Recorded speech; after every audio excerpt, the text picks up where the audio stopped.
Welcome to Raging Bullets, a DC Comics fan podcast, episode 241.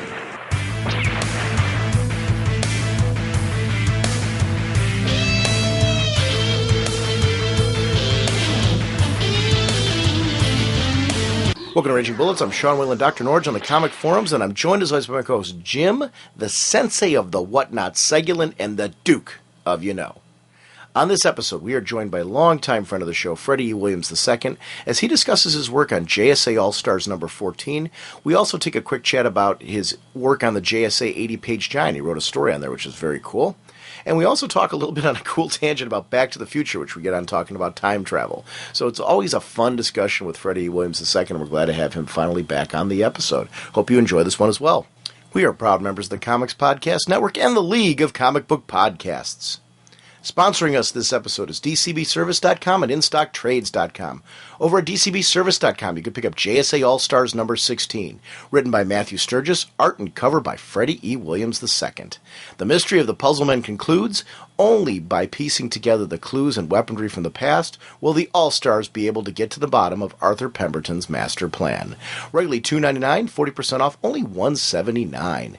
Over at InStockTrades.com, you can pick up the JSA All Stars Constellations trade paperback. There's actually a great little promo we have on this episode. Through a casual discussion we're having with Freddie, we decided to record a quick little chat about the first trade paperback. I'm actually going to pick this one up now because I have issues 1 through 6, but Freddie mentioned some cool things that he did with the trade paperback, some opportunities he had to go back and actually rework some of the artwork. So I'm anxious to go and pick up the trade paperback and see some of the little tweaks that he did on issues 1 through 6 of JSA All Stars.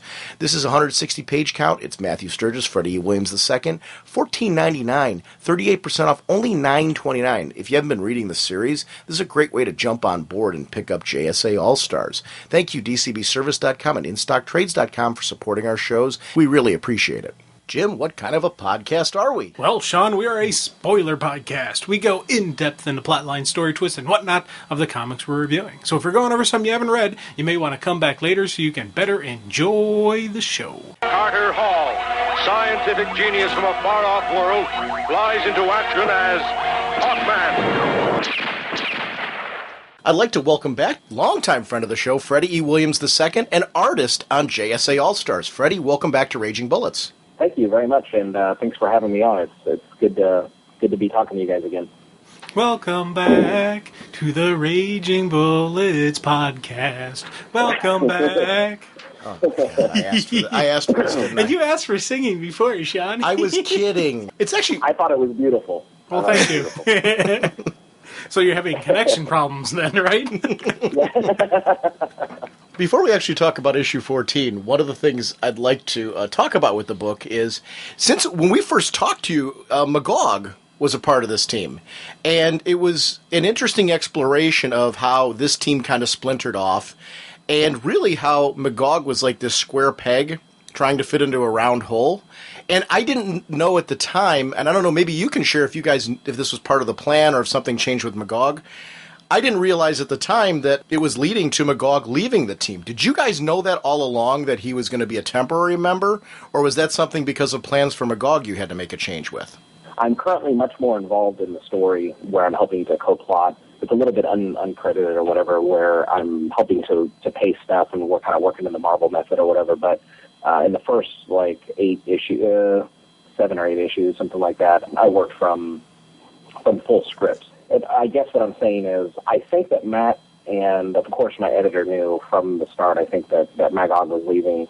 I don't think I knew about it until about issue 2 or 3, I guess. Well, issue 3, I guess, is when he left, so I must have known about it issue 2, because I remember at that same time I was drawing the cover to an 80, I think it was the JSA Annual, where a lot of the events kind of led up to him, being dismissed out of the JSA or him leaving or whatever.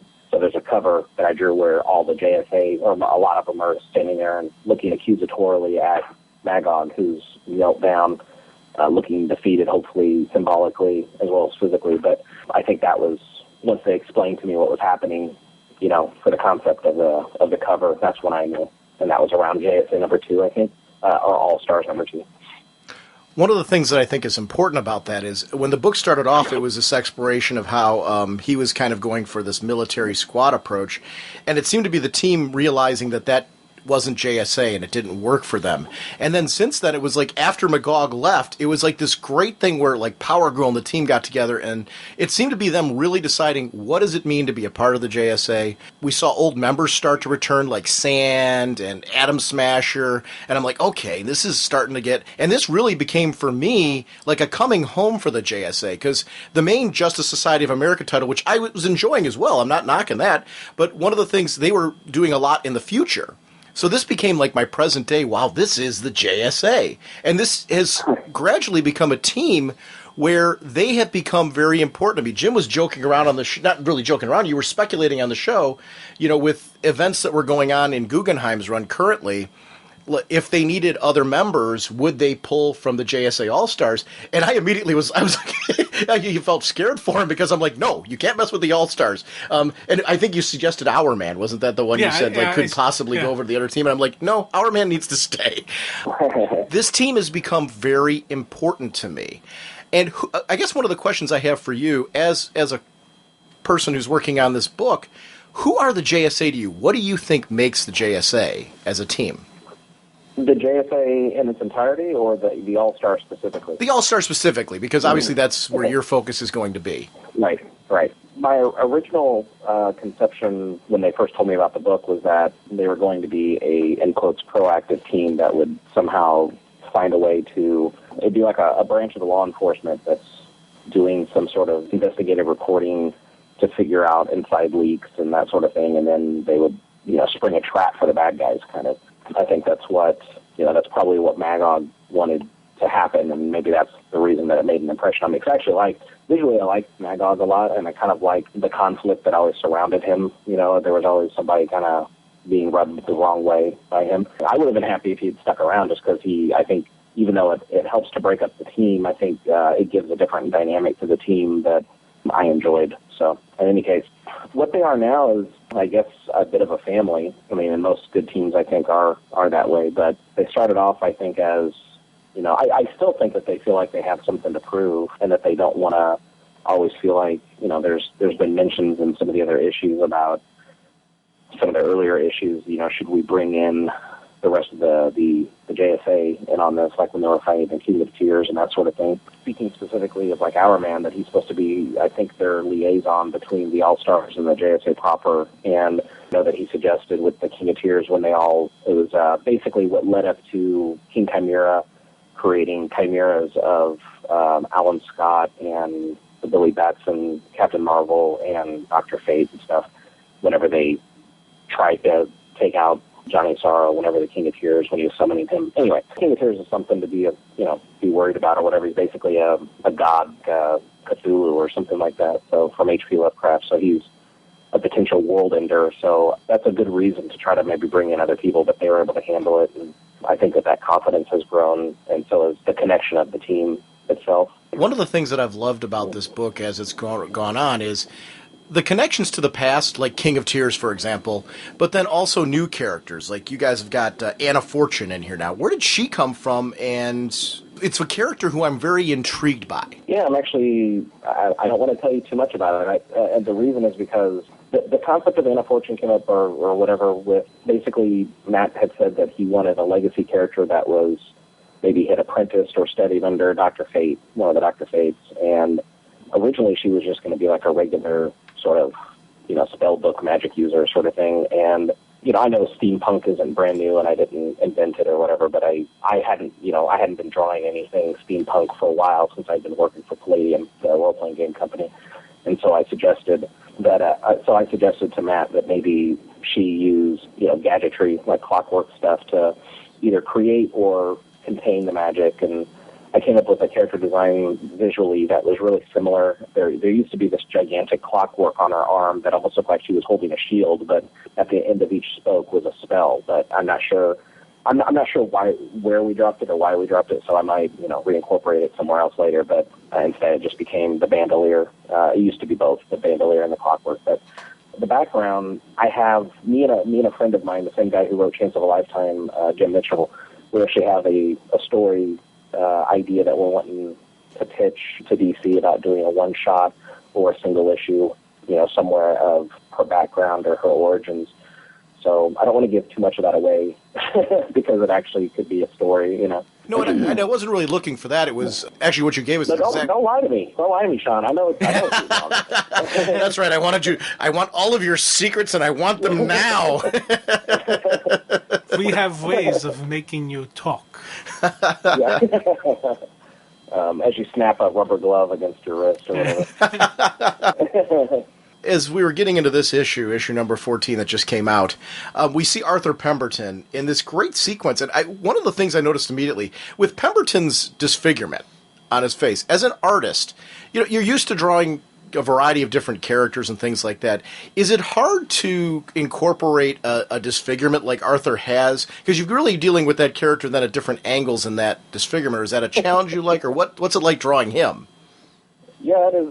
It's funny you bring that up because most people wouldn't think about that. But yeah, it is. When he's introduced, like the first time you see him in a scene or an issue or whatever, you want to make sure you capture the side that has the disfigurement because that's a distinguishing mark. Because if you capture the other side, then he could look like any older guy with a mustache and a military crew cut or something. So yeah, it's important to the first couple times you see him or whatever in a scene to establish that the facial thing. So very astute of you.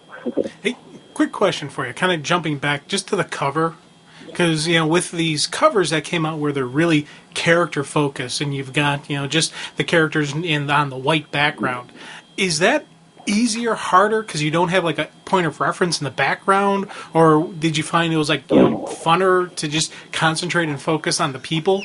Funner. You know what I mean?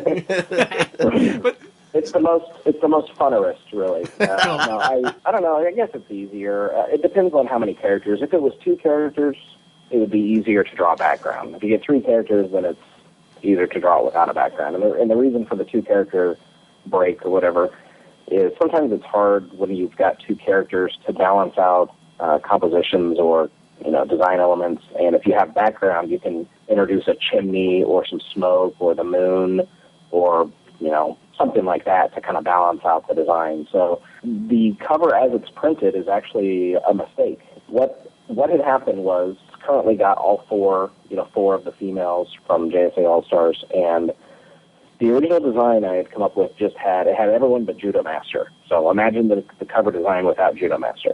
Like right at the 11th hour of the design or something, I said to Mike Carlin, the editor, this has all but 1 female from the team other than Roxy, but whatever. But should we introduce Judo Master too? And he said he liked the idea of it. So I came up with like 4 or 5 sketches where it was like the same composition, but she was introduced somewhere and things were tweaked around. And Mark Chiarillo, who's the covers editor, had said that he liked my original design better. So for me to just stick with that, which was the 3 characters, so absent Judo Master.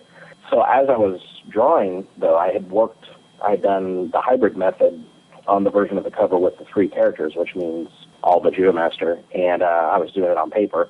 And then Mike Carlin asked me, hey, can you just draw Judo Master off to the side and include it in the file, and we'll decide later with the cover logo and stuff whether we'll include her or not. And I said, sure.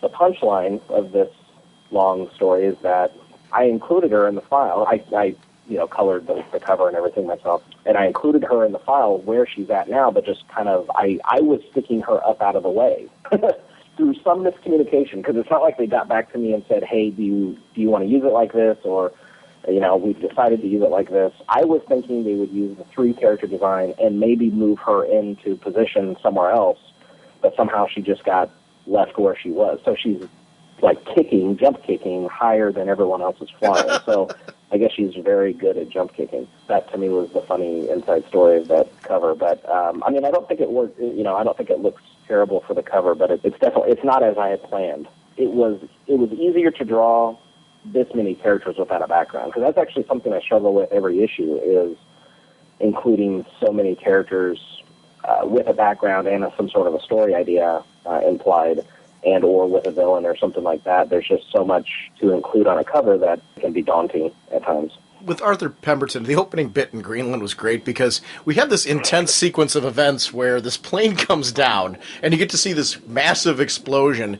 And you find out that as Arthur was doing this, it was really taken to a level where it wasn't necessary at all. Like, he killed these guys, and he's matter of fact, it wasn't necessary. Did I have to do this? Nah. And just kind of walking off nonchalantly, kind of setting the tone for him. It was like a Bond movie cackle moment where you see the villain kind of walk off with the prize right into credits. Right.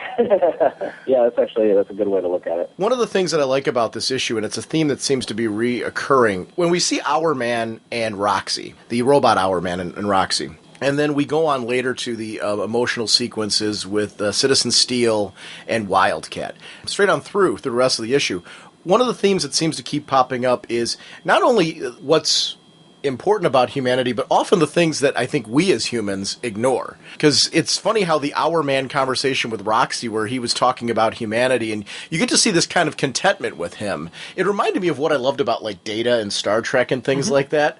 And it was amazing to me how I was reading it, and I was connecting it later with Citizen Steel, who's going through this sequence of events, a very emotional moment that you guys, I think all of this you just played out brilliantly emotionally.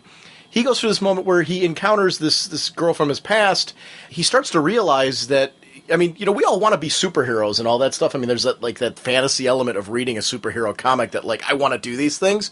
But then you see him, and he's lost all feeling in his body. The negative of that comes to light at this moment. And this is something that Hourman would appreciate and is trying to get Roxy to see. It was cool. Yeah, it's meant to parallel. I mean, their two stories are meant to parallel each other in that respect. So I think that you're very good at picking up on stuff like that. I mean, that's the kind of stuff that I really enjoy about creating a story. And like if I'm involved in creating the story, you know, on a side note, even though I got to vastly rearrange all of the plotting and stuff like that in a lot of these issues. Those are the sort of subtext I'll ask Matt about. Like for example, Pemberton's motivations and some of his actions in this issue came from a conversation where Matt and I were talking over the phone about what the next couple issues, the next arc, I guess it would be, are going to be like. And I just asked a long series of questions about why would this person do this, or what are the motivations, and what sort of themes. And that's included in there, the thing about Steel. Although, I mean, Matt is clearly the writer on it. I'm just making that clear. But I enjoy doing that, getting to co-plot and that sort of thing, because that to me is looking at the subtext of it is more important to me than writing dialogue or something like that. I mean, you have to communicate somehow, so you need that dialogue in the captions. But the stuff you're picking up on is, you know, those are like the inner workings to connect the stories, bridge the stories together, even if they're not physically in the same place or something. They are emotionally, though. Yeah, that whole with Citizen Steel and the kiss and just that pure emotional tugging at the heartstrings. Really, that was one of those, that really cool solo panel when you really see his face. You can see the sorrow. A great moment of art telling the story. Because they really don't flat out say that he couldn't feel the kiss, but you can tell just by the look on his face. And then adding to that, you got the kid Wildcat doing the, as your attorney, I highly advise you pursue that. You know, just that little funny moment right along with that heartbreak. And I was just like, that whole sequence for me was probably one of, if not my favorite, easily my favorite scene in this issue, but one of my top all-star moments, just because that great heartstrings tugging and the comical moments, right, bam, bam, 1-2 combo punch. Great, definitely how Matt tended it to work out, and thank you for the compliment about the art as well. I like having, you know, in a series that's more akin or supposed to be more focused on action, it's nice to have the sort of character beats and stuff. To me, you need that in a good team book, because part of those are the distinctions that a team has. Like, what keeps them together? What are their motivations? Who are they as people? For me, I always kind of play out the role. If I was going to, could I join this team? And if so, what would my role be? Because I love escapist fiction for that, because in that moment, it's taking you out of your life, and you can kind of delve into their world. Not whether you're putting yourself in their world or not, you want to feel like it's thriving and three-dimensional and all around you. And this world very much feels that way for me. Emotionally, one of the areas I want to compliment you on is the robot Hourman, because there was a character moments there with him, and especially not just him, but Roxy, where we're seeing this debate going on about humanity, and she doesn't get it. She thinks in some level that she's superior because of all the intelligence and all the smarts and the resources that she has, but he's trying to tell that she's missing the boat on like the simple things, like just being able to appreciate touching something and creating something yourself that's physical and tangible, and those things that we have, and just seeing the contentment on his face at times in the way that he smiles and stuff. Those moments where I was just kind of like, wow, dude's kind of reached some form of enlightenment here. And I was really enjoying those moments because they were a brilliant setup. But a lot of what you were doing there that I really appreciated, you told through the facial expressions, especially because there were so many close-ups where we had that opportunity to see him. And like there's this one panel where it's someone very wise, where he makes that comment because she goes, who told you that? And you see this close-up of him just with a little smile, this knowing smile that, like, I can tell her as much as I want to here, but she's not going to get it until she experiences more of this. She has a chance to connect. I'm planting seeds here. And that was something that I really enjoyed visually in that moment, was feeling that way with him, like he knew something more, and he was better because of it. That's great that it comes off that way, and that's definitely how it's intended. And I actually enjoyed drawing him, so maybe he'll be the 13th member or something. No, I'm joking. He won't be, but it would be cool, though, if he was, because I do enjoy drawing him. But whenever he takes off on the ship, timed ship, I'm not sure even what it's called. Yeah, he's supposed to be, this is the Roxy made a big difference in his, in quotes, life, whatever that is for a cyborg.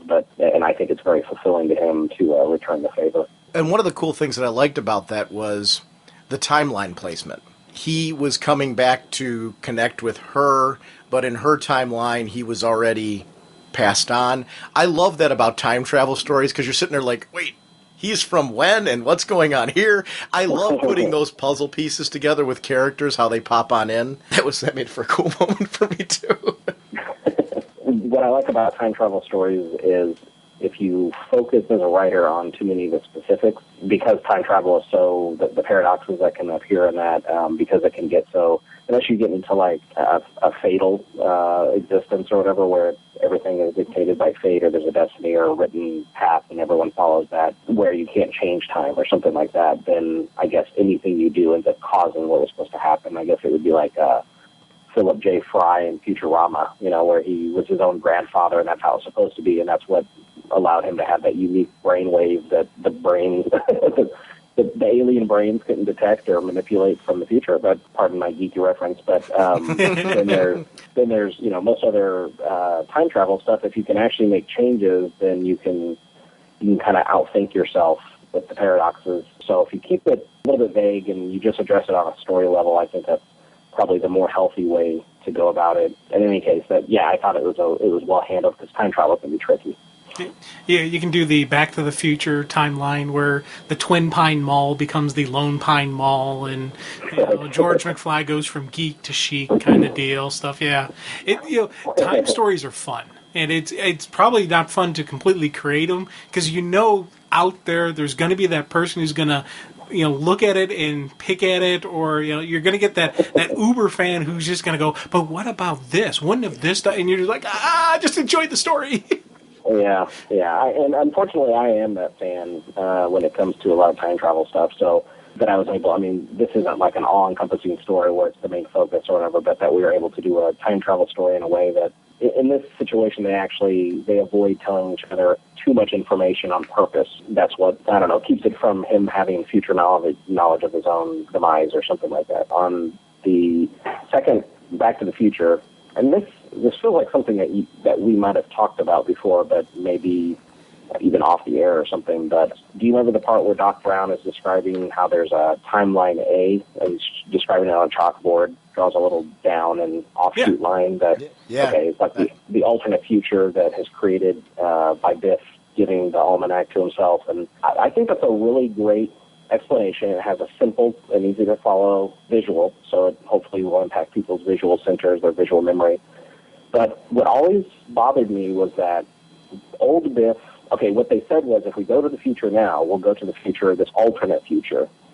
But old Biff somehow was able to do the opposite of that. He was able to bring the DeLorean back in the original timeline, the original, 2015 or whatever it was, so that the Doctor and Marty could have it to go back in time. Do you understand what I'm saying? Like, he lands it right outside of, like, whatever housing area, and then he gets out and has a heart attack and he falls to the ground. You know what I'm talking about? Yeah, absolutely. Yeah, okay. Okay. So there's no way he could have gotten to that. I mean, this is all purely exactly what you guys were just talking about, what you shouldn't do. Well, even what I was saying, you shouldn't analyze it, but I still did. I actually have a take on this. Okay, go ahead. Well, it doesn't fit Doc Brown's theory, but the way I've always looked at time, and I guess I always looked at it as Doc Brown was a little off in his understanding. Because a good start. I always took it as if an alternate event happens like that, time folds around itself. Like, what'll happen is that future might still be there for a bit, but as long as you remain in that future, it's like that time will eventually catch up with you and fold around you.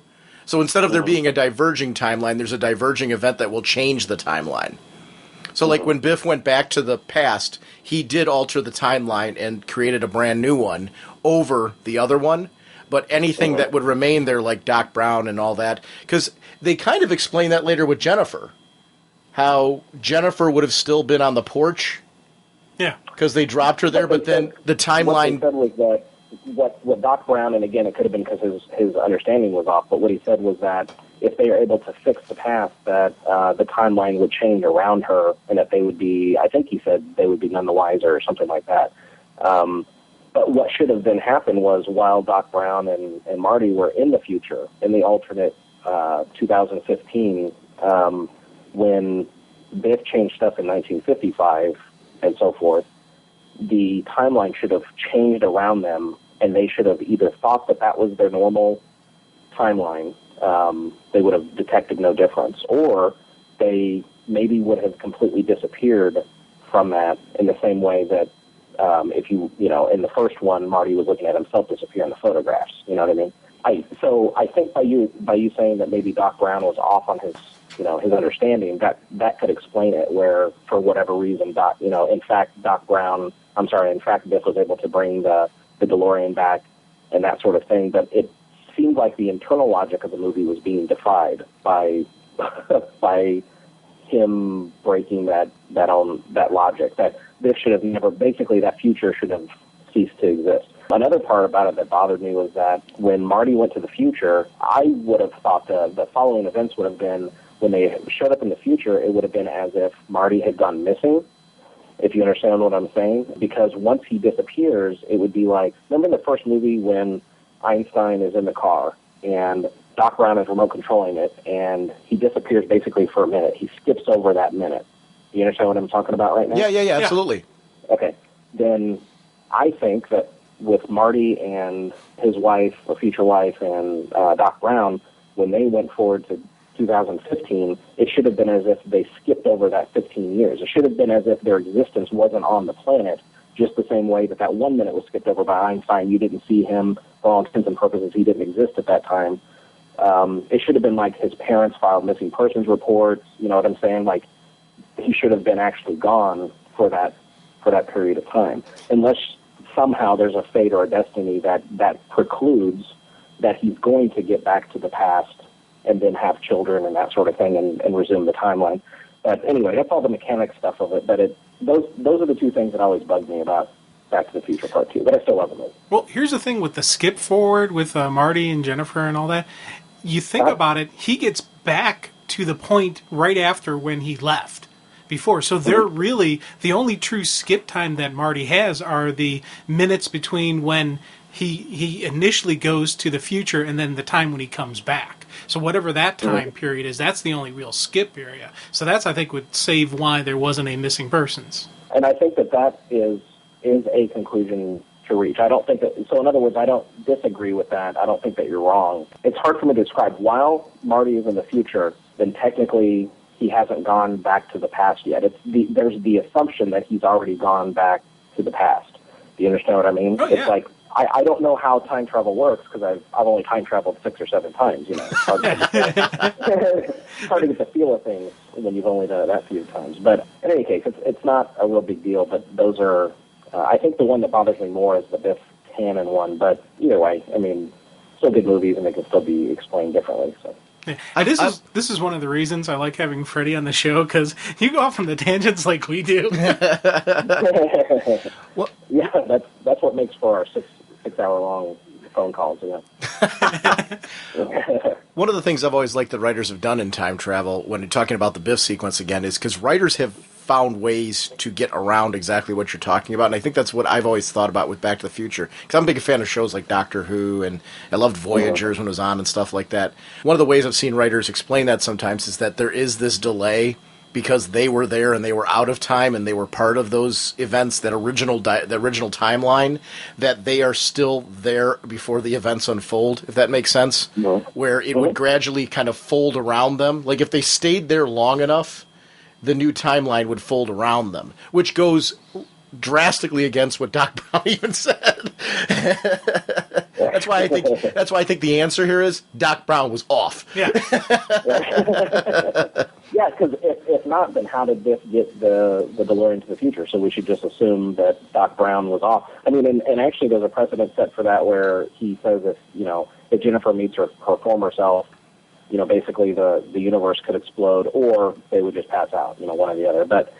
So obviously there's a big margin of error between those two options. So yeah, maybe his explanation's off. On a side note, quick trivia, and don't cheat by looking anything up on Google or whatever. Okay. In 1955, in the Back to the Future universe, 1955, how many DeLoreans are existing during the 1955 timeline? Wow. Well, there was the initial one. Yeah. Then the second one that they go went back to fix the time. The third one that's back in the old West that rides forward through the mine that Marty needs. So I'm going to say 3. Okay. And what about you, Sean? Well, and then Biff. You're absolutely right. Come back in one. A fourth one. There was a fourth one because of Biff's. Isn't Biff's Doc and Marty the second one for Doc? But they and Marty? came back when Biff was there. Remember, they saw Biff hand the book to. Oh yeah. So they had to have their DeLorean back there at the same time, concurrently with what Marty was doing, and the one coming through from the past. So there's 4. There's 4. Okay. Yeah. The Biff one's the only one. Jim was right about the first 3, and then Sean, you just added the 4th one on there. So that's the correct answer. I was listening to a podcast by I don't know if you guys watch or listen to like James the Angry Video Game Nerd, David Wolf. I do. And he had done a podcast. I'm not even sure what show he was on or whatever, but I was listening to it, and he's talking about how much of a fan he is of Back to the Future stuff. And I'm a huge fan of James Rolfe, and I've emailed with him a couple times, but it's not like I know him or anything. But that same question, they said that same question, but his answer was 3, and he acted as if it was right. And so I was over here on the other side listening, of course, days later and stuff, but I was like, no way! Like, I was writhing in my chair. Like, no, I hope someone realizes that somebody needs to say there was 4, Funny how we got on this tangent because of Our Man. Yeah. How many DeLoreans was Our Man in? Secretly hiding in the trunk. Or actually, he might have been some of the garbage they used. Oh, yeah, from part 2, yeah. The Mr. Fusion. Dr. Milo is back again, which you guys have got to love. I love this character because he's that creepy character that you want to see get beat up, but that snively little guy. He reminds me of, characters from like Wacky Racers and stuff like that, because he's that evil guy that you want to see get beat up, but yet he always manages to get away, like at the last moment. Because he was in Run, wasn't he? Yeah. Because he was the main. Yeah, he was the big bad that actually changed him, wasn't he? Yeah, he was working under the instructions of Dr. or General Mortis. But yeah, it was Milo who did all the fixing. So that's what the assumption is here, that he's been brought in to do the same thing. He's going to fix her. It's during this moment that I do have a little bit of sympathy for Pemberton, because you see what's going on, and he can't let go. To the point where he has become so obsessed with bringing her back that if he can't do conventional options, he's willing to consider this offer of, like, he's being preyed upon with this offer of magic. It reminds me of what I like about Mr. Freeze's story, too, with Nora, where he can never really accept that, like, she can't come back. And I do think when there's this close personal attachment like that, it makes sense especially when you got a character like Pemberton who's already ready to skirt lines, that he would be taken just to the next level because of this and be willing to really sell his soul to the highest bidder if they can help him achieve his goals. It's really anything for the cause justifies it. Yeah, that's very right on. And eventually, this is one of the motivation things that Matt and I were talking about, was that Pemberton has been, in the first issue, he was basically trying to, although he was kind of working as a puppet for Johnny Sorrow in the first couple of issues, but he was trying to answer things with technology. He was using rigged explosive belts and androids and whatever else to try to basically measure the All Stars power levels, and also to, maybe possibly kill them or whatever. And so even at the point where he's using a rocket launcher or whatever, it's like, I don't know, I picture it like he's kind of lost his own compass when it comes to that sort of thing. It's completely unnecessary. It's over the top, but he's not even sure why he's doing it. But in any case, I picture the mages almost as if, we call them the Luddites. I don't think they're actually described as that in the script or anything, but we just call them Luddites. But they're very anti-technology, and I think that there's a temptation for Pemberton there on the level of conventional means hasn't worked, and then the extreme technology means hasn't worked. So there's this other option, which is magic. And I picture it almost like as a religious conversion. I don't think it's addressed as that, but I pictured that as part of his psychology. Oftentimes when somebody is kind of enraptured with a brand new religion or a new dogma facet of the same religion, they'll feel a certain amount of, it's not just zeal, there's a certain amount of, because these new rules seem to make so much sense, it's easy to feel like this is what I was looking for and it's going to rein me in and stuff. I have new established limits, and even if it doesn't make total sense, maybe on every level, I'm willing to skirt past that. So even though there's been benefits to the technology, he's willing to give that all up, hoping that this other answer will be the right answer. Anyway, I find stuff like that very interesting, so I actually, I like that. I feel like he's had a bit of a character arc over, and of course the next couple of issues I already know about, but I'm just saying that I feel like he's got a good character arc going. Well, it works right along with his fanatic-type nature of his character. Whether it was the fanatic on the technology side, fanatical, he has this... He's prone to these extreme emotional, extreme, responses kind of deal, where he's not going to sit back and look at, let me look at the long-term consequences of this. No, he needs it now, and it fits, it fits who he was established when he first came on scene, and it's just, it's a change in the how, but it's not a change in the MO of the character. It's not a change of the core of who he is. This time he's reaching to magic, and I think that was just a really great way to kind of shift him into the magical side from the technology side. You add this very emotional, tied to him, this, 100% really just goal that he wants that's kind of unachievable, so now here's his other way. I thought that was just a cool bridge, and I'm actually really looking forward to seeing where this nut job he goes with this stuff. I think it's a good place that he goes to, so see it in a couple of issues. I'm a fan of villain development where, you talked about how he's having a nice arc right now. To me, it's really important when you've got a well-developed superhero team and a team that's continuing to grow and be developed to do the same thing with the villains, because then the villains matter. And whether you agree with their motivations or not, understanding them adds more emotion than to the eventual confrontation then between the heroes. And it's one of the things I'm liking, because this character Pemberton's been around since the late 70s. And he's been modernized today while keeping core of who the character is and his history.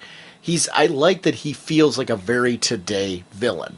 Very much in the whole tech thing has been great, because yes, that would be somewhere he would go today.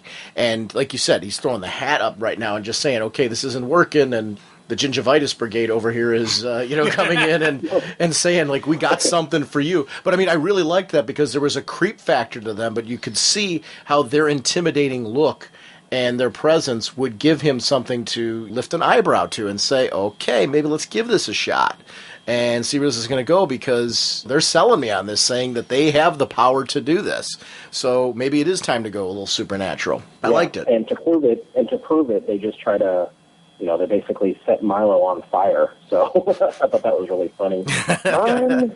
Any chance for Milo to be on fire is a good thing. Yeah. Yeah, at the end of Run, General Amorphous, I think in issue 5 or whatever, he's the one that got set on fire, and Milo came over and, was talking to him or whatever. It was like a long shot where Milo's approached him. So this was Milo's turn to get his ass set on fire.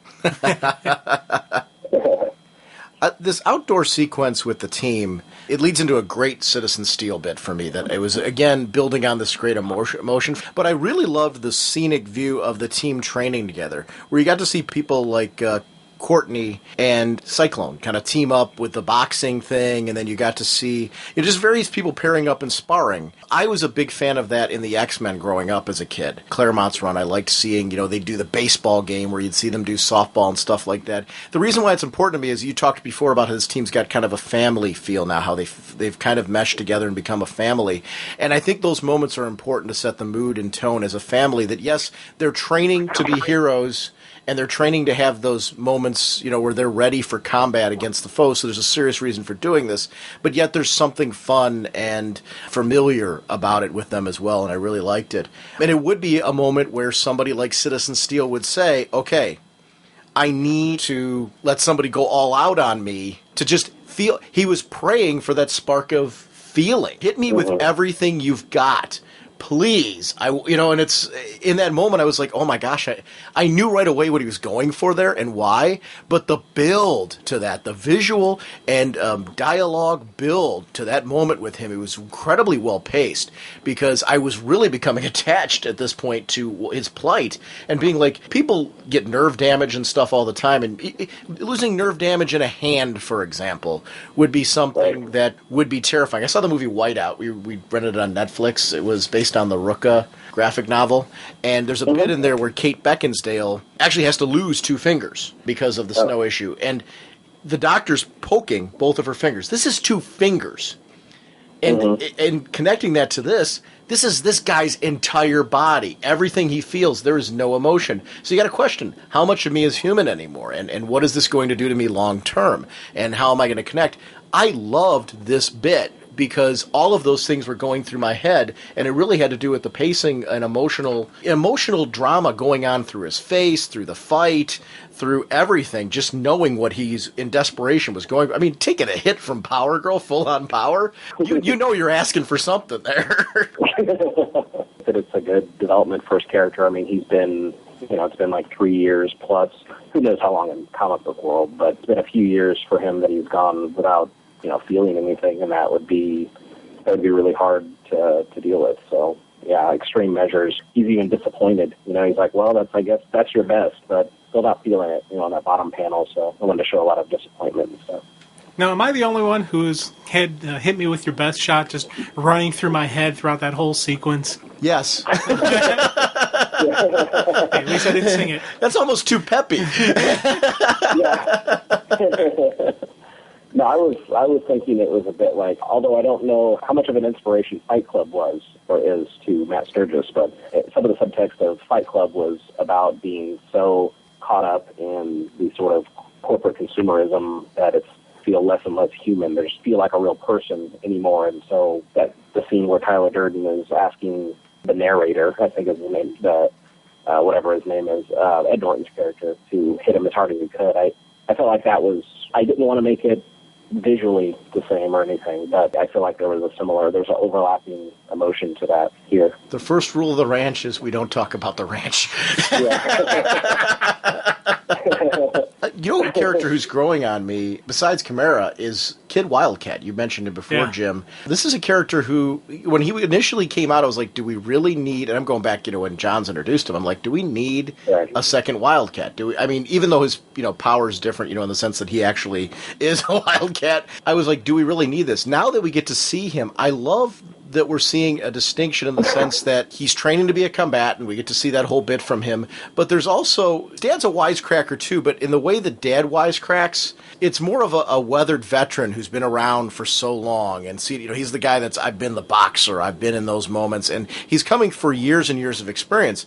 The one thing I like about him is he feels young, and in a good way. he's got that adventurous aspect to him, and the way that he communicates with Citizen Steel just shows like a youthful enthusiasm.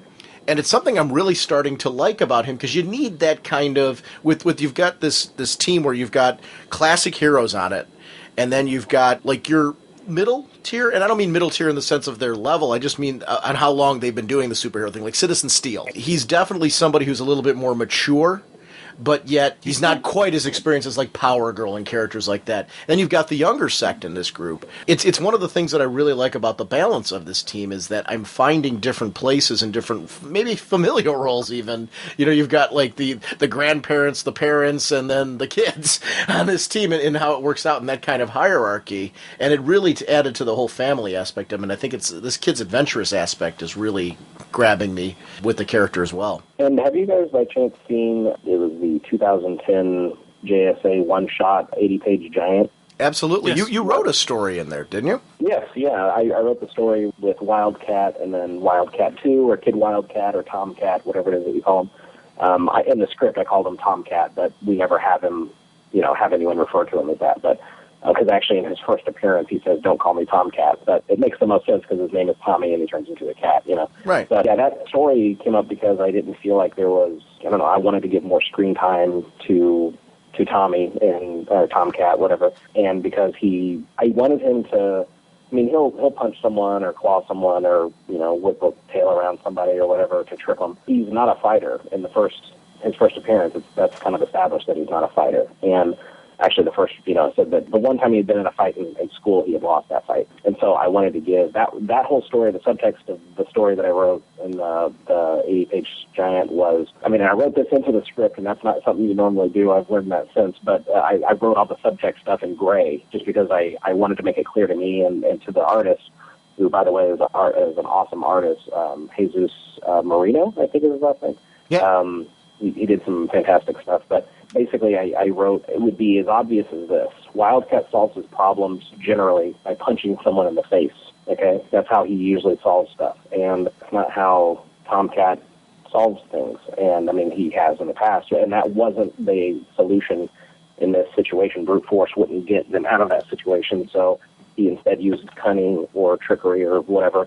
And so, and even at the very end, when Tomcat is saying, that your way is not always the right one, Wildcat says, "You know what, I think you're right," or something like that, and jokingly kind of punches Tommy on the chin in a joking way. And so it's supposed to show also that, it's not like Wildcat's going to change his personality. People don't really do that, but he could at least see. It was like saying he's still kind of saying, I solved my problems by I gently punched you in the face. Anyway, that's like, I don't know if every person who writes a story would go through the subtext in such an obvious way, but to me, that's what I wanted to make the distinction with Tomcat. And he doesn't always get much of a, there's so many characters in JSA All Stars that it's hard for him to have a moment to shine or whatever. But yeah, I'm glad for those moments when we have room for it. That's what I love about the 80-page giants. I've been really digging those because they've done the JSA one, there was the Batman one. I'm actually currently reading the Batman one.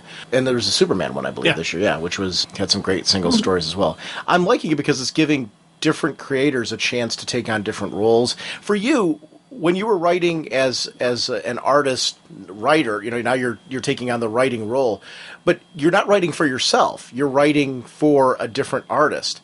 How was that? Was that difficult on your end to think to yourself, okay, I want to do this visually, and how do I convey that type of thing in the script, or did you find yourself pulling back a little bit, knowing what you prefer as an artist? How did that work for you? I had originally started writing it as if I was going to be drawing it, and that was the original plan. And then we were looking at my deadlines, and I think that basically at the time I was writing that was right before San Diego Con, so things always get real tight.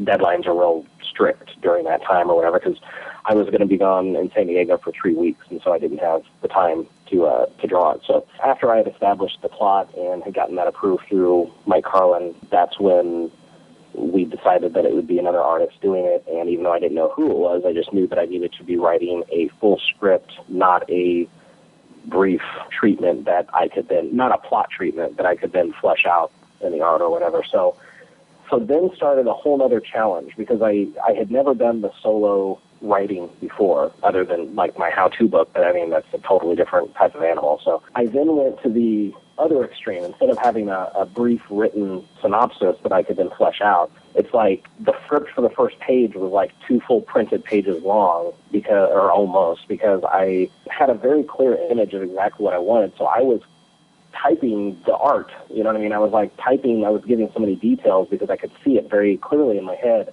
So like the first panel, when I was describing that, you know, I was describing the plaster peeling from the walls, that you could see pipes, exposed pipes in the ceiling. Plus I also gave some other directions for the full layout so that if he drew an establishing shot there, it would make sense later on for where the King Inferno had entered from and all that stuff. So Mike Carlin had told me that he noticed when artists go from art to writing, that they usually do that, and that it's something he saw in John Byrne, and who else did he say? Simonson, and there was somebody else who he said. So he said, you know, don't feel bad, just ease up a little. He was like, you're in good company. A lot of people, you know, almost all artists do that when they're trying to write because they can see it so clearly, but give the actual artist some room. So when I did the rewrite through it, I removed some of those details, not all of them, but some of them, and then also opened up the pacing a little bit as well. So in other words, I eliminated some of the little beats that I wanted in there just so that we could have some bigger, better visuals, and I think it was better for it. So anyway, that's a long story for that answer, but it was a really fun experience. I hope I get the chance to do that. I think doing 10 pages is probably, at least right now in my writing career, in quotes, writing career, is probably about as far as I can go, unless I'm co-plotting with somebody. I think co-plotting, I love doing that, and there I feel really adept at it just because I like bouncing stuff, and I think I know what the right questions to ask, but it's just in the execution that I still fumble over my own feet. When they do those 80-page giants, did they approach you to do the story? Did you approach them with a pitch for a story? How do those come about? Because it's one of the things I really enjoy about them is getting the opportunity to see creators sometimes put on a different hat, creators who maybe aren't currently working for the company trying a different take on the characters and things like that. I find them really fresh and interesting because each little vignette that's in there is an interesting story with just a little bit of a different take. How did that come about? First of all, it can come about in all the ways you just described, meaning somebody might have an idea like, hey, I've always had this idea for a Power Girl story, and then they pitch this Power Girl story, and then somebody says, well, it's kind of, you know, it'd be awkward to do like a one-shot of it, and it seems too small. We don't want to stretch the premise then, but we do have this, you know, a one-shot coming up, and you can do a 10-page story there. For me, it came up because around issue 7 of All Stars is when, I think it was issue 7. It was the one with Geomaster where it was just like a solo story. It was done in one, so to speak. Matt had given me a full script, and when I was reading through it, I had a lot of ideas of other stuff we could do pacing-wise or something. Like, I felt like I had suggestions to give, valid ones about the emotional kind of progression or whatever of the story. And even though it meant more work for him, and I didn't want necessarily to do that, we had a phone call where I started telling him where I had been coming from. And he was like, you know what, that's actually a better idea, and that's great. And I think on that issue, it's like in the credits it says, special thanks from Matt Sturgis to Freddie Williams or something like that, you know, in the credits. And then from that issue on out, there's been a couple issues where we haven't, where he's basically just done it, you know, all himself, and I didn't have much to suggest. But for the most part, almost every issue has had that since, because we do those conversations. Anyway, when that came up, we had told Mike Carlin what was going on just so that he knew why we were changing the script, because he'd already approved the script and now we were changing it. I had made it clear to both of them, and we had like a long email chain. I had made it clear that, you know, I would love to do more co-plotting and taking more responsibility in the story. I'm not sure who said it, or basically Matt was like, you know, or I think it was Mike, whatever it was like, you know, I'm going to keep Matt doing the most part. You know, your input is cool, but basically, you know, this is Matt's story or whatever he said. I can't remember. But how would you like to write this 10-page story for the 80-page giant? So it very much, for me, it was like out of nowhere. I don't know if it was like a consolation prize or if it was because Carlin liked where I was going with the emotional suggestions or whatever I was suggesting, that he just thought, you know, hey, I'll just give him a chance to prove his chops or something. I don't know. But in any case, that's basically how it came up. But I've heard some of the other suggestions or some of your other questions or whatever. That's how other people have, they'll have an idea and then they'll pitch it. And another thing I liked about that is oftentimes there's kind of mix matching of creative talent that don't normally work together, which is cool because they don't have to make a year-long commitment out of their life or something to start a new series. They can just do this 10-page story, and that's it. Yeah, I dig them quite a bit as well. I liked the sequence of events when they were in the ready room in the ranch, and they were debating over this sequence of events where Power Girl's like, well, why do we want to go to this? She said, I understand why it's important. I understand with these artifacts, and the more you're telling me about it, I get that this is an important event, but why us? There's a lot of superhero teams in the DC universe. That kind of vibe from her, saying there's other people probably closer. We have bigger fish to fry. And I liked that analysis. That was a nice build to, first of all, filling us in as readers on some of the things maybe we didn't understand, or, just kind of reminding us you saw this here and this is how the JSA is brought into it. I liked these, little tidbits as we were going through.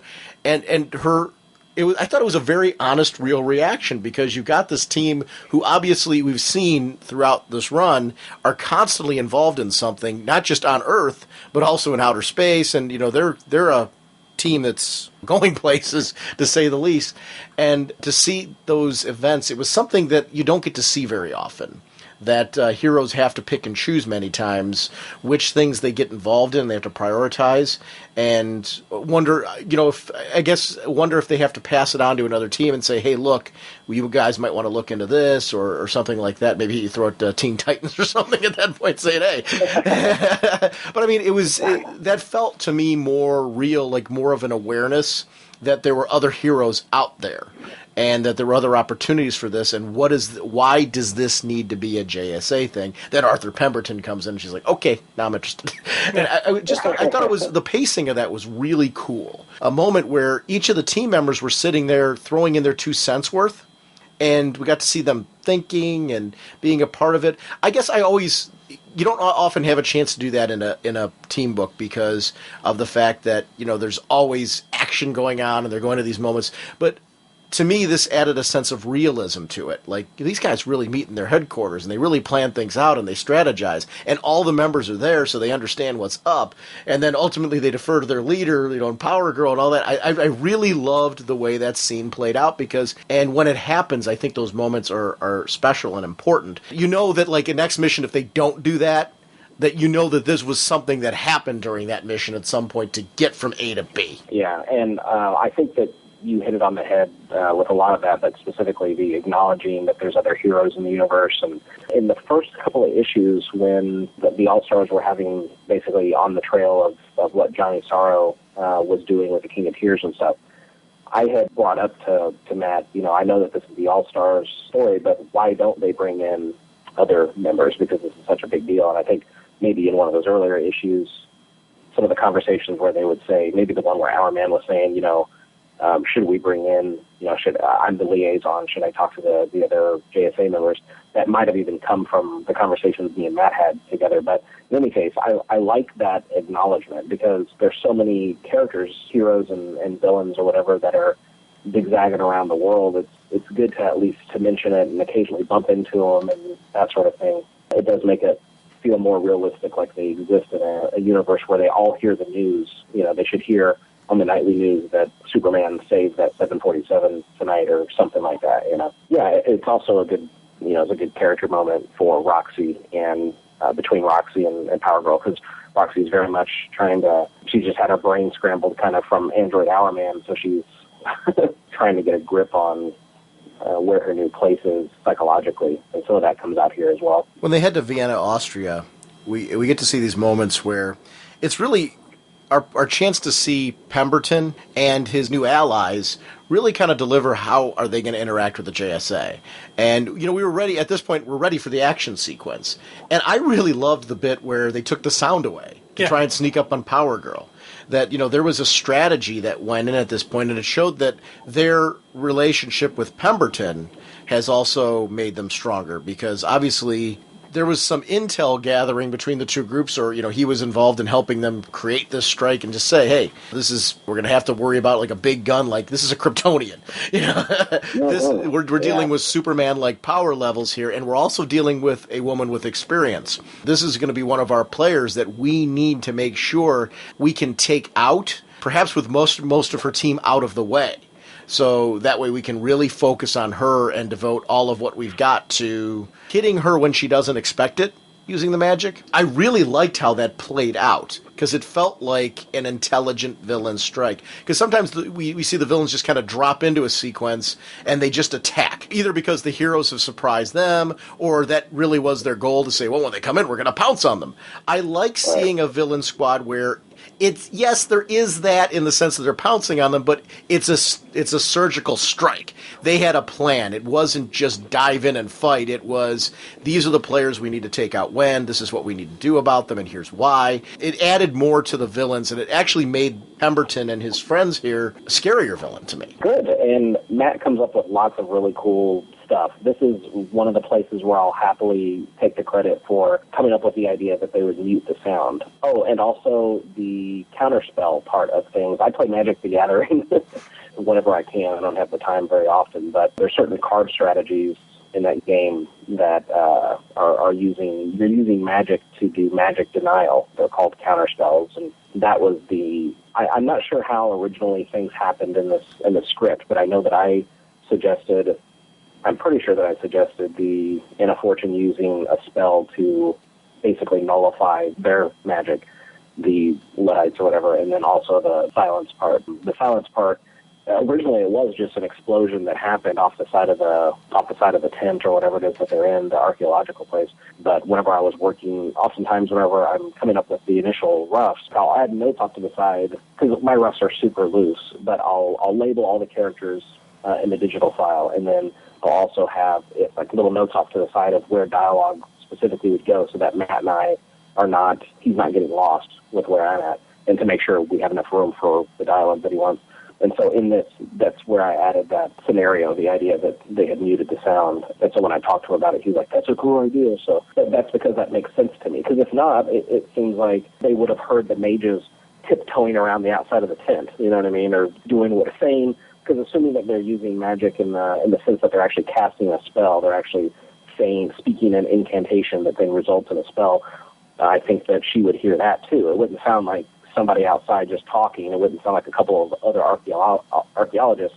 It would sound like some sort of weird backwards Latin or something that she would immediately know that there's probably some danger with that, especially since she's susceptible to magic. I like the fact that really Pemberton didn't really know that magic would affect her. We as readers take it for granted that we know what Kryptonian weaknesses are, but not every villain out there is completely familiar with what you throw at a Kryptonian. And he's like, oh, magic, who knew, kind of deal, where I liked him gaining a little bit more knowledge and him learning about, what to do against the Power Girl and against the team and that whole kind of deal there. Because it's very easy for us to take for granted stuff we know that the characters in the book would not know. Yeah, it's like if you're playing a role-playing game, it's like you're supposed to only act upon what your character would know in-game.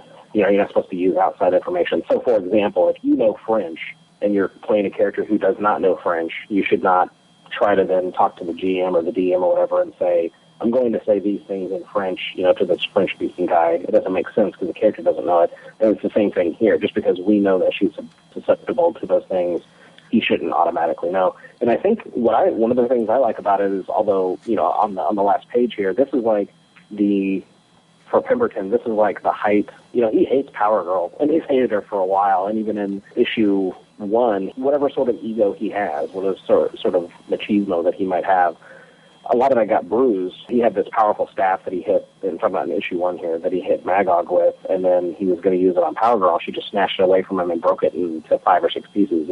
This is probably a big moment of triumph for him. Psychologically, he's probably really excited. I'm anxious to see what happened to them. Because we got 3 of the team that were sent wherever he did, or something happened to them with whatever he did. So I'm really anxious. He disintegrated them. He's killed them. They're dead now. No, I'm just joking. But that's what that's what I love about it is, though, we don't really know what did happen to them. Like, where are they? What has actually happened to them? It would make sense that Pemberton wouldn't know, because this is very new to him. For him to, like, be able to do things, like send them to places or whatever has befallen them conscientiously, he would have to operate on the very basic level that he's dealing with forces that he doesn't quite understand yet. Some of them that, like he said, I mean, he's implying here, I may never know. You tell me, Yeah. And Exactly. that was something I really liked about it. He didn't instantly have this, like, vast knowledge or experience of it. He had access to the power. He was given this by his allies, but yet he doesn't quite know the extent of it yet. And I'm curious to see how that's going to play out as the story continues for him, because it's a nice little hook. I just like, personally, the dialogue is written last, and if I had had my way, he would not have even said, when, like, Wild Tomcat or whatever had asked, what did you do with them, or whatever he said, and the reply from Pemberton is, nobody really knows, or something. He's not sure himself. I'm not sure exactly how I would have scripted it, because, again, I'm not fantastic with the specific dialogue, but I would want to make it even more ambiguous, where in the context of the story, I mean, it's like, reasonably we know that Power Girl's not dead, you know what I'm saying, because there's not a big internet forum war about it. That's what it takes, really, for it to be a reality. But in the context of the story, if you're reading it without thinking of other stuff, you hopefully would actually think, wow, she could actually have just been shot there. Because if it was completely lethal, he got her dead on. I mean, straight up in the back.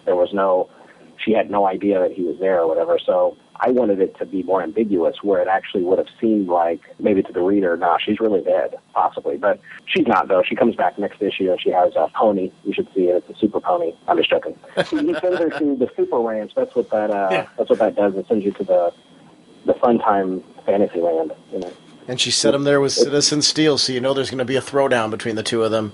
Because what happens at the ranch? Right. Yeah, the staff that he has with a spine and a skull with horns on it sends you to the Happy Fun Land, Oh, yeah, I can see that. Happy Fun Land. I actually really liked the whole look with the staff and everything with him.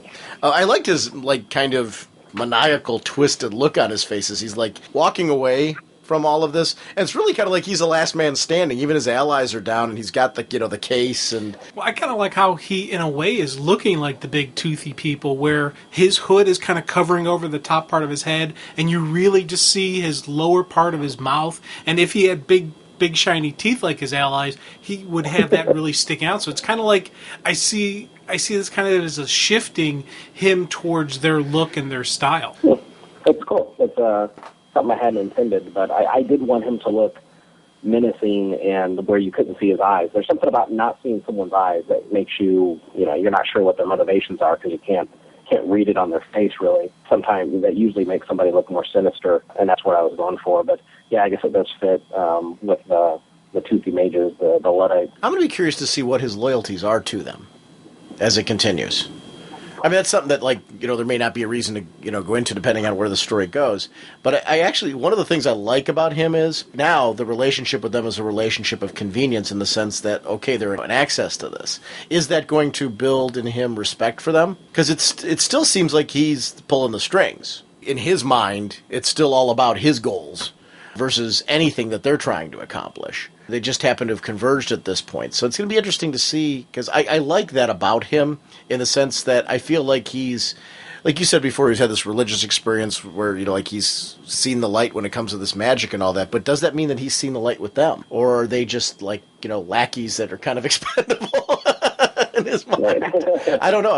I'm interested to see what, because I like both relationships where they, could become full partners. Yeah, I could tell you about that, but I'm not going to. That's one of the things, though, in a good story for me. Those are things I care about at the end, though. That's stuff that I want to read as the issues go on. And I think if the job's been done right, by the end of that, I should be feeling that way. Like, I should really care about this villain enough that I want to know as much about him as I want to know about the heroes. Because there's that balance, because that makes you care when they eventually get to beat on him. Or you hope. If they get to beat on him. Yeah. Hey, I can see him slipping away without a beatdown. Sure. I can see him doing a nice little either he throws up the tooth fairies to him, or kind of like in the middle of the combat slip away, or whatever you want to go with. I could see him. He who runs away lives to fight another day, and then maybe the next time we see him, he'll have more of an embracive combination of techno and magic together. So he's really beefing up his assault kind of deal. So there's so much stuff that I can see this character going, and that for me makes a great villain, which in turn great villains make great heroes. Cool. Yeah, then we've succeeded if he's a entertaining villain that you care about what his future is, or his motivations or whatever. So that's sweet. Is there a character, you mentioned before the younger Wildcat, Tomcat, that you felt needed a little bit more screen time. Is there a character that you're anxious to give more screen time to? Anna Fortune is, because, I want to tell that origin story, that we have, that we want to pitch or whatever. And then, Tomcat still, though. I mean, I think that he's very much like the youngest kid in the family who just kind of keeps quiet. And it would be, I know that he's telling wisecracks, but I'm saying in the context of the adventure of the stories or whatever, he's usually doesn't have a ton of input. And I like the dynamic between Atom Smasher and Stargirl, and how she's got to have really complex feelings because she fell in love with a doppelganger, basically, of him. So he still has feelings for her, and she has feelings for him, but it's almost like she has feelings for a different version of him. I don't know. I think it would be nice if that got revisited somewhere, later on, too. Funny with Tomcat, every time I see him and I see all the fur and all that kind of details that you got to go into with him, I can just imagine you thinking, why can't we draw him in human form for just a couple panels? Make it easier on me. Actually, I really enjoyed drawing him that way. And before I drew him that way, he was drawn very much just like a man, with a cat head stuck on the top of his body. Yeah, he's still drawn like that. He was even drawn like that in the story that I wrote and stuff. And that's okay still, but I think of him, I think he looks more interesting as a crouched down, reverse jointed sort of animal man or animal humanoid or whatever. So to each their own, I guess. I actually like that better. And I think that's why being honest, I think that's why he's becoming more interesting to me, because I love Wildcat, the original Wildcat. I love that character. I grew up with that character in the 70s. I loved seeing him in Brave and the Bold crossovers with Batman. So he's a character I've always liked. What I'm liking about what's going on as we're getting to know his son a little bit better is the distinction that he's his own man. He's different. Yes, he's related to this guy, and this guy was his dad, but because of their relationship and the fact that they weren't together, he has his own unique MO and his powers. He has powers. We're seeing things from him that we wouldn't expect to see from Dad. And I like that. To me, it goes back to what I said earlier, where do we really need a second Wildcat? Well, this kid, yeah. Because he's different, and we're getting to see a little bit more of the distinction, while not losing the fact that there is that connection by the fact that he's on this team and that he's part of the legacy and all that. I like that. I like the both. I like the duality of that. And the visually of seeing him more now, and you could even, to me, I could even take that as being, as he's becoming more experienced, he's learning what he can do a little bit more and getting more comfortable in his role, whereas he hasn't had that opportunity to do that in combat and with his team and to become comfortable with what the change actually means for him in those moments. And I love that because it feels like kind of an organic move for him versus something where we're just kind of dropped into it. It's taken time for him to get to this stage. So I think visually it affects where he's at. Good. I'm glad that it comes off that way, but I have to be honest. I just wanted to draw him more animalistic. But I think it can be explained that way for sure. And I actually, when you were describing that, I was thinking, actually, that does really work, although I hadn't thought of that. That's why I think sometimes, if creators keep their mouth shut about their true motivation, sometimes it makes them seem like they had things more thought out than they actually did, like serendipitous sort of things that just happened to work out seem more planned and more profound if somebody doesn't say, I don't know, it just kind of happened, I wasn't really planning on it, but it just sort of worked out that way. So this is one of those moments, I think. So we can just act like that's what we meant to do all along, and then we sound like we're geniuses, When I care about a story and I'm getting involved in it and I start caring about a team, there are things that creators don't put on the panels and they don't put in the pages, and it could be for reasons like you're saying where it wasn't a consideration or something like that. It was a happy accident or just kind of happened that way. Part of what I enjoy about reading comics is that they spark my own imagination, and I don't necessarily want or need to be spoon-fed every little detail about every little change or move that's on there. If you give me enough, my mind will work on its own and do that. And it might turn out later that there's something that the creators will do that will contradict my own assumptions or my own, thinking about it. But if I don't care about a story, I'm not going to think like this. If I care about a story, I will. I will take it beyond the panels and beyond the page and start trying to figure things out on my own, regardless of whether it is. And that's cool to me. From a creator standpoint, I like that enthusiasm. So I'm glad that the series is affecting some like that. Working on a team book now, because you've been doing this for now 14 issues, working on this team, well, plus, with the other work that you've done with the team. How is it working on a team book versus some of your previous offerings? Has it become... I remember at the beginning, you were being hammered with these crazy sequences. Yeah. How do you enjoy working on a team book now versus like some work that you do with like Robin and the Flash and things like that? Yeah, there's a really big difference between working on a team book and doing a solo book. And you're absolutely right. At the beginning, there was all kinds of crazy stuff happening, 6 and 7 panels a page, and all 10 members or however many were on the team, all 10 members and several of the panels. And oh my gosh, it was the most complex things that I ever drew. It was a 10-team member fighting against a group of mercenaries, some with AK-47s and some with hammer and sickle blades or staves. So it was 2 big teams, with tanks, and they were in downtown New York. Like, that was the most complex thing that I'd ever drawn. And that first 10 pages or so of the first issue was a nightmare or something. It was like, I'm used to doing basically 3 pages of what I call wireframes, which are the closest thing to pencils that I do. 3 pages of those a day, and, then 4 or 5 pages of inks a day. So I'll do a group of those wireframes, and then I'll ink them later on that week. It was like I felt like I was working in slow-mo because everything was taking twice as long. I could only do like a page and a half or 2 pages a day, even to ink it. Everything was real slow. So it was pretty brutal. And we've had situations off and on like that as time has gone on, where the whole team is fighting against Johnny Sorrow and his whole team, the Injustice Society. Although I don't know if they actually called themselves that in the series or the story, but that's essentially what they were, with the King of Tears in the background or something. And it was like, oh, goodness gracious, I've got all this to draw. That was partially because it was both Matt and my first experience on a team book. And so we were very much learning together, what you can and what you should show in a team book. So now we learned these very simple rules that I think issue 14 hopefully shows, that essentially you don't need to show everybody in the same panel, and you don't need to show everybody on every single page. And even if they're all in the same battle, you don't have to show them at the same time every time. That you have a couple of establishing shots, and then after that you like kind of zone in or zoom in on little skirmishes within the bigger battle. So you're focusing on 2 or 3 characters at a time and blah, blah, blah.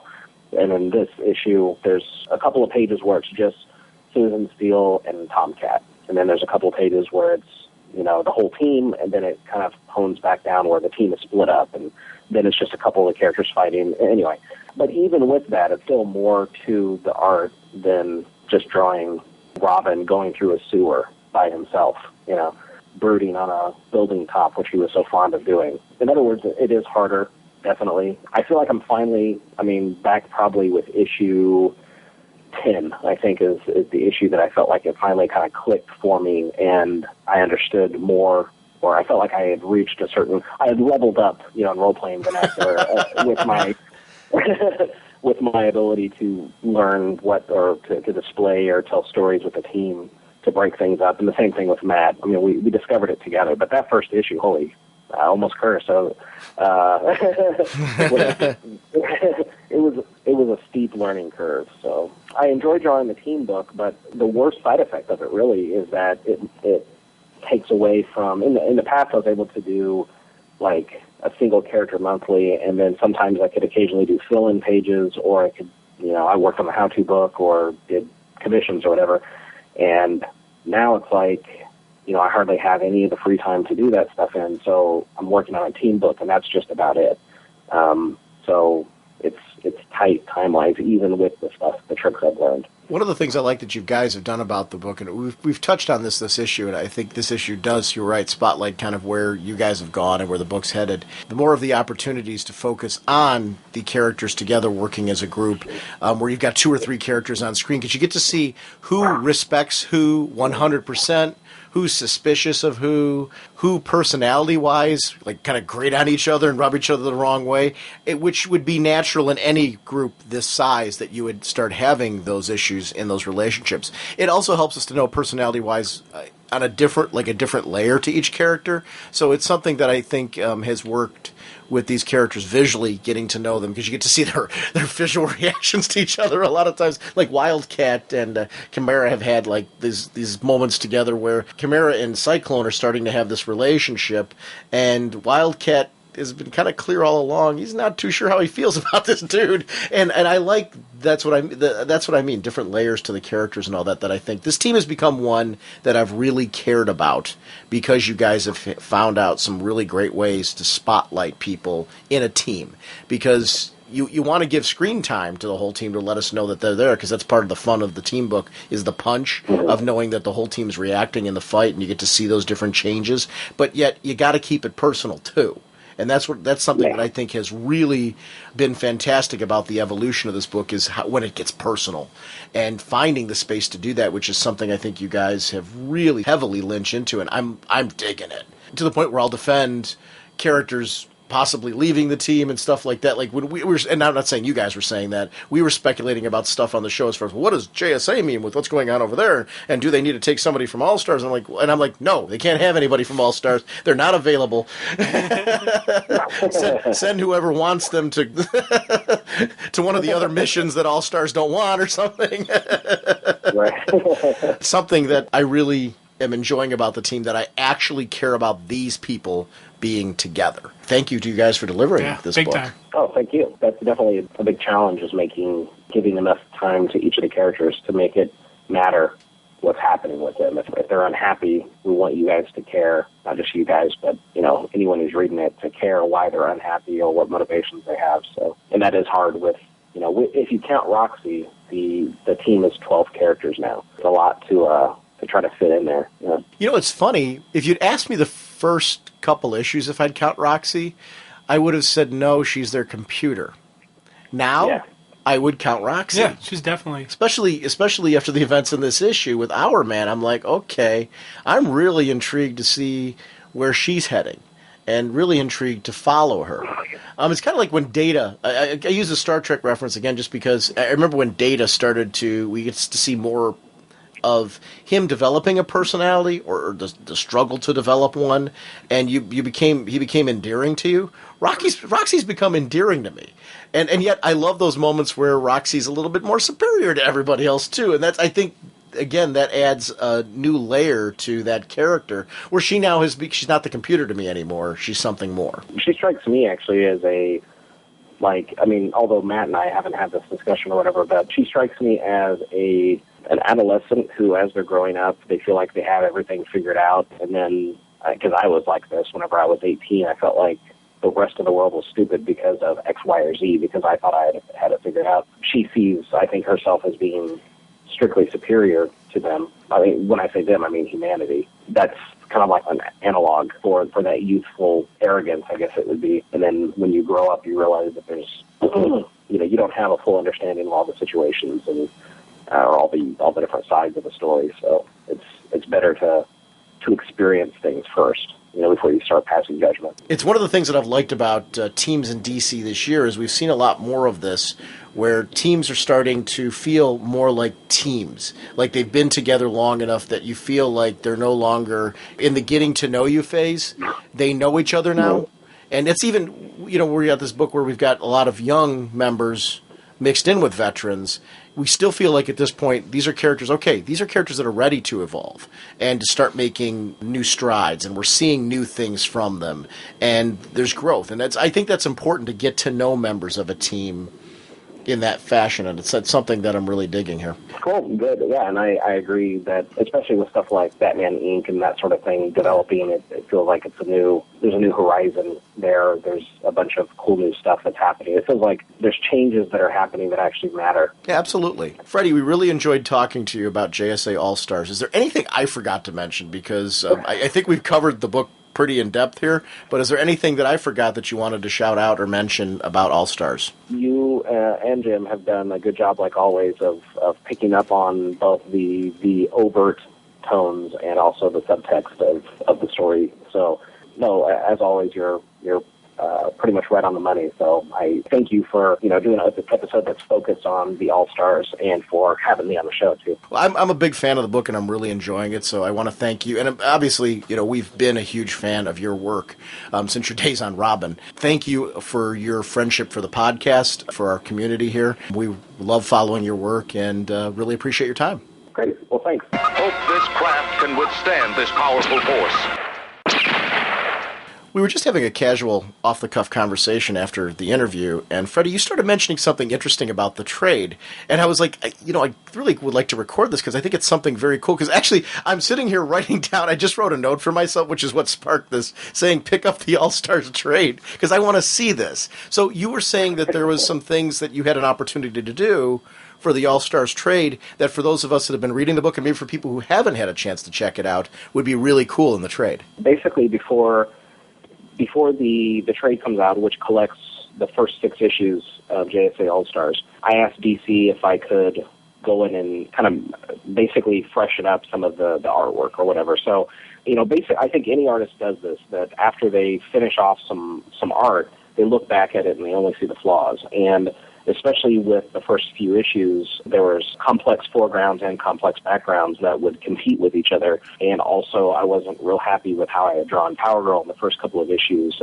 By about issue 4, I think I started to get a handle on it, but on a lot of that stuff. So I asked DC if I could do this. I did this for free, which, the only reason I mentioned that is because I was adamant that I wanted to do this, even if there was no money in it. I just wanted to do this. And they were like, yeah, sure, I guess if you want to. They basically provided me all the high-res color files for all 6 issues, and I went through every single page and made adjustments. So some of the things I made adjustments on were I lightened some of the backgrounds to make them a little less distracting so that the foreground stuff would pop out a little bit more.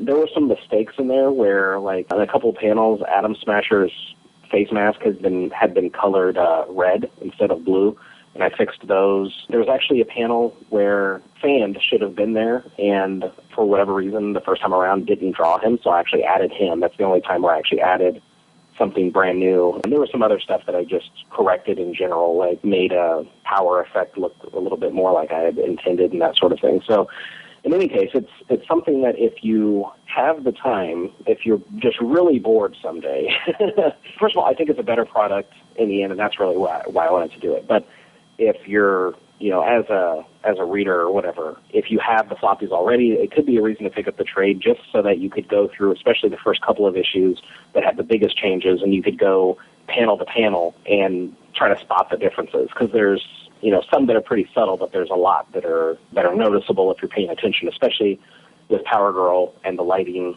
effects and that sort of thing. So, and then also on a side note, like in the back, there's like a 6 or 7 page like behind the scenes stuff that shows some of the 3D models that I used for some of the set design stuff, like I call them 3D sets, as well as some sketch work that shows me kind of developing the process, where you get to see some of the blue line sketch work with the beginnings of wireframes and inks on top of that. So it might be something, just at the very least look at it in the store and see if you want to pick it up. But I think it's the superior product compared to the original issues. Well, I think that's great for it serves on a couple levels. For somebody like me who really enjoyed the first 6 issues and am into the series, there's a reason for me to go and do that, because I get into that kind of stuff. Like when Killing Joke was revamped and they recolored work and stuff like that, I liked going through and seeing what some of the differences were with that. This is a great example of where I can take this series now and take my floppies, like you said, and go cover to cover, and to kind of look through for some of the differences.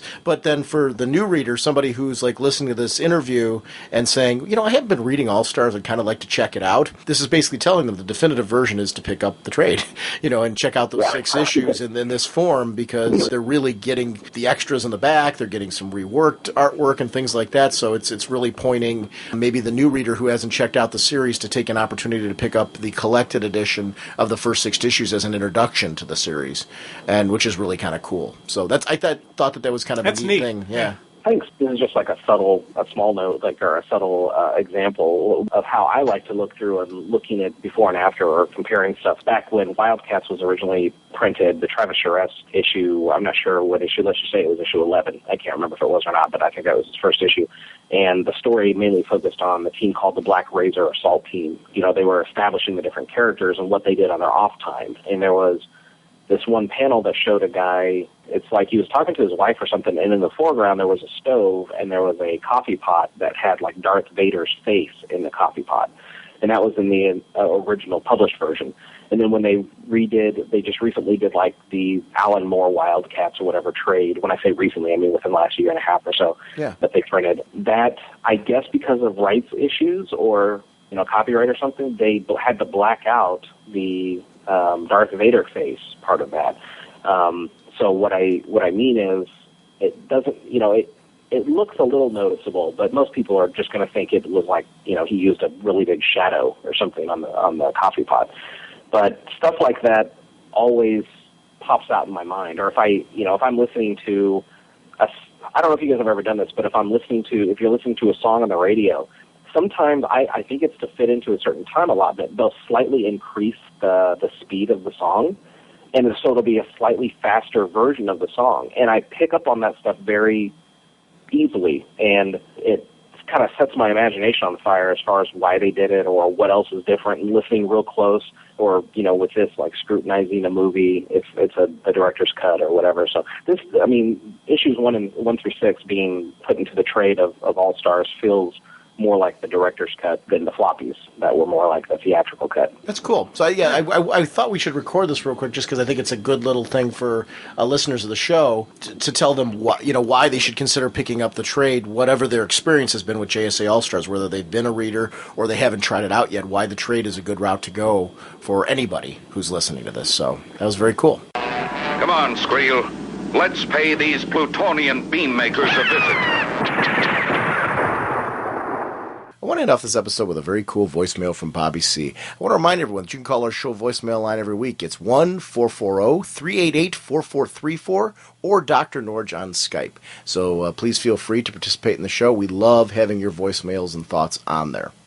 Hey guys, it's Bobby C., also known as Star with Oakley on the forums. We've gotten more hints about the Flashpoint with superhero symbols associated with the various taglines, and you two are right. They Were Married to Prevent War is going to be done with Wonder Woman and Aquaman.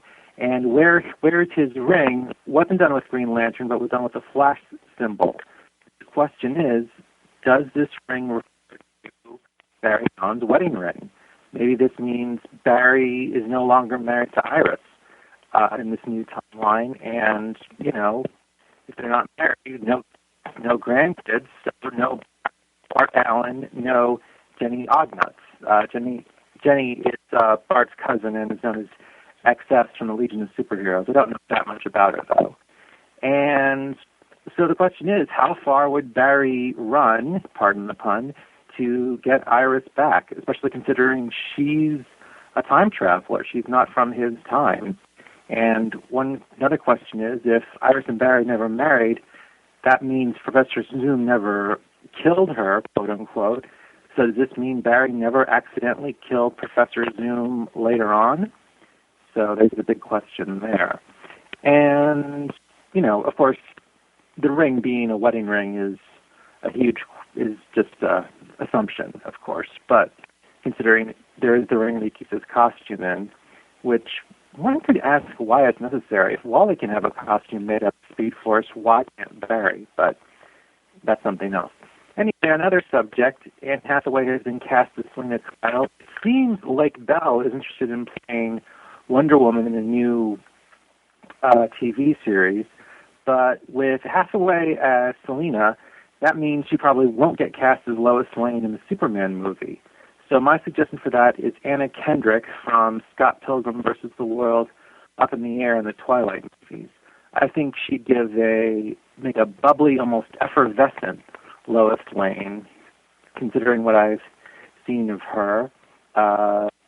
She's a good actress, and she's certainly almost the brightest, perkiest character in the Twilight movies compared to the other characters who not to drag on Twilight, but you almost think all the characters in Twilight had some kind of anxiety disorder. Finally, I think Huntress should know Bruce Wayne is Batman.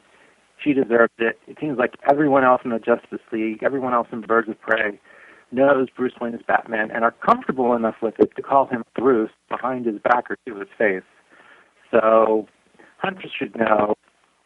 That's just my opinion. She deserves to know. Huntress deserves, I think, just a little more respect. I mean, even the Joker respects Huntress in a way. He said during No Man's Land, you're as good as I've seen, and I've seen the best. Now, if you respect to say that, then Batman should respect you enough to say, hey, I'm really Bruce Wayne. Okay, keep up the good work. Bye. Hey, Bobby, thanks for the call. It's funny, when we were talking about the Anne Hathaway casting, I'm excited for that. I'm excited for Selena Kyle being in there.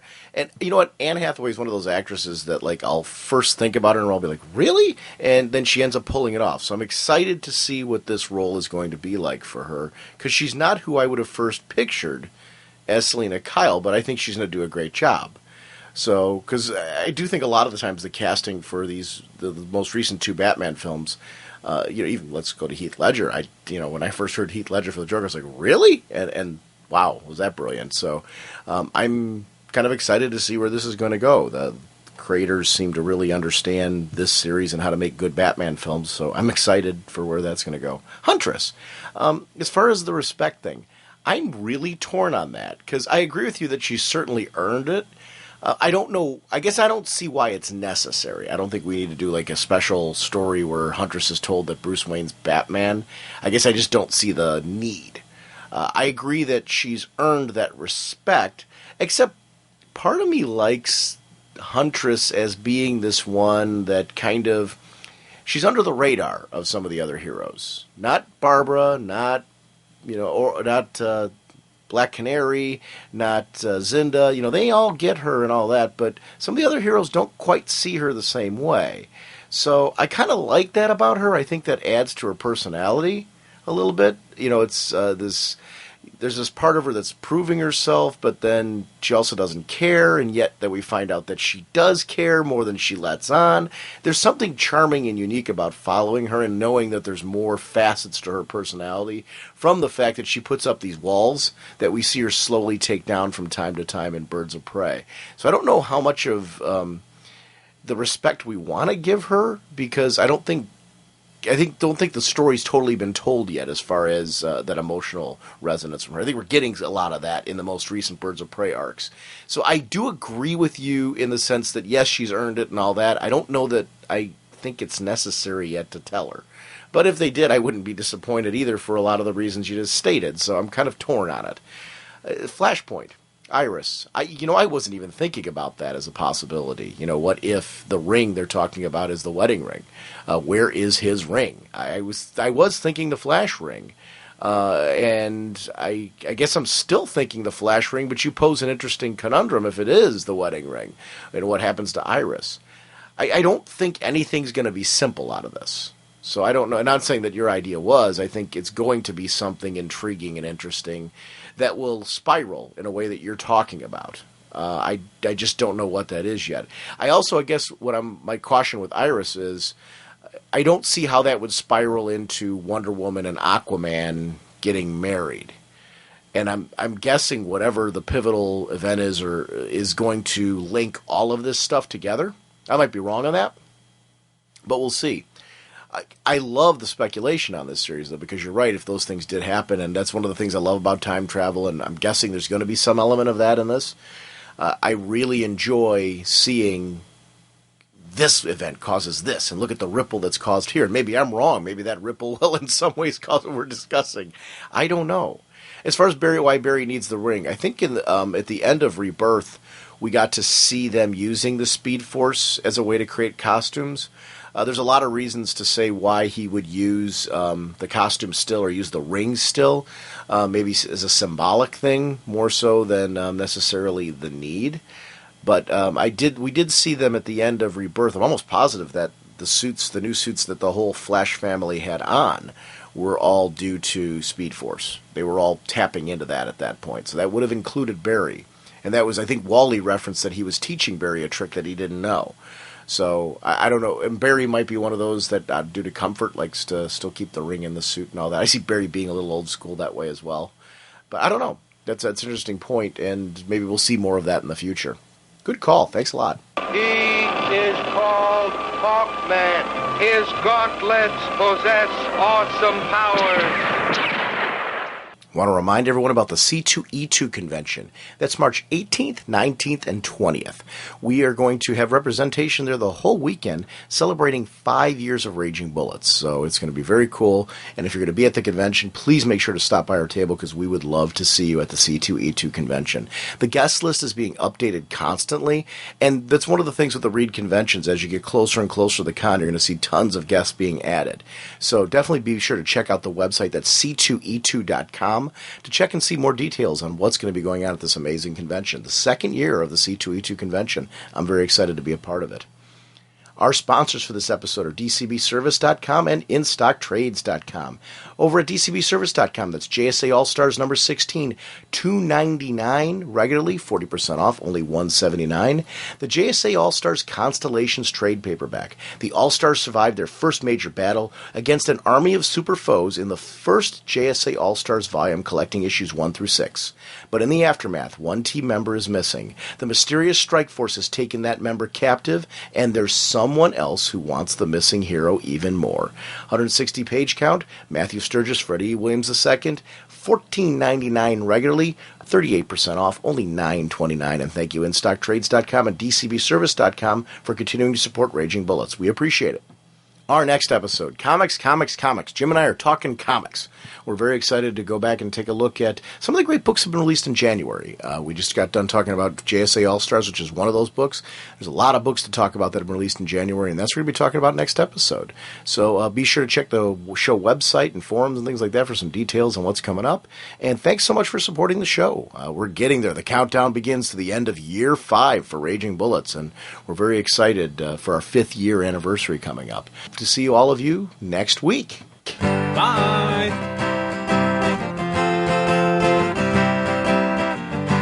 Flying through space and time, 1,000 different lifetimes. Fated for love and loss and incredibly clear sightlines. Swinging your mace around, such a practical outlook. Helping the JSA and occasionally supporting your own book. Hawkman, eagle eyes can't see. Hawkman, your plan and what you do to me. Hawkman.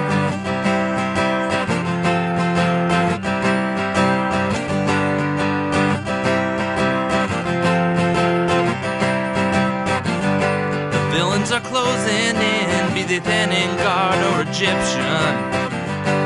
Working so hard to thwart you and Hawkgirl's mission. The odds are not on your side, and danger seems to stack up. Things would be so much easier if you would just call for backup, Hawkman.